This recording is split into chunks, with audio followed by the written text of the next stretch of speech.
ಅವರು ಡೈರೆಕ್ಟ್ ಮೇಲೆ ಬರೋದಿಲ್ಲ. ಸುಬ್ರಹ್ಮಣ್ಯದಿಂದ ಮಡಿಕೇರಿ ಅವರು ಎಂತ ಮಾಡ್ತಾರೆ ಗೊತ್ತಾ, ಡೈರೆಕ್ಟ್ ಮೇಲೆ ಬರೋದಿಲ್ಲ, ಸ್ವಲ್ಪ ಮನೆ ಹೇಳ್ಕೊಂಡು ಬರ್ತಾರೆ, ಕೊನೆಗೆ ಮೇಲೆ ಬರ್ತಾರೆ ಅವರು. ಹಾಗೆ ಒಂದು ರೌಂಡ್ ಅವರು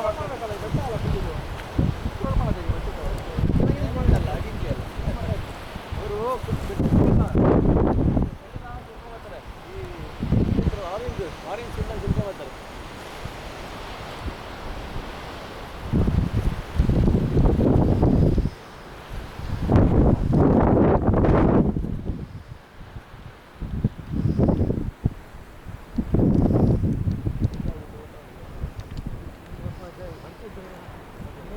ಆ್ಯಕ್ಚುಲಿ ನಮ್ಗೆ ನೋಡಿದಾಗ ಅದು ಇದಕ್ಕಿಂತ ಅದು ಹೈಟ್ ಕಾಣುತ್ತಲ್ಲ, ಕೆಳಗಡೆ ನೋಡ್ತೀವಲ್ಲ ನಾವು, ಅದು ಹೈಟ್ ಕಾಣುತ್ತೆ. ಬಟ್ ನಾವು ಅದಕ್ಕೆ ಹೋದ ಇಷ್ಟ ಅನ್ಕೊಂಡ್ವಿ, ಬಟ್ ಇದನ್ನ ಇಷ್ಟು ದೂರ ಇದೆ, ಅದಕ್ಕಿಂತ ಇಷ್ಟು ದೂರ ಇದೆ. ಇದಕ್ಕೆ ಹೋಗ್ಬೇಕು, ಎಲ್ಲ ಕೆಲಸ ಮಾಡಿ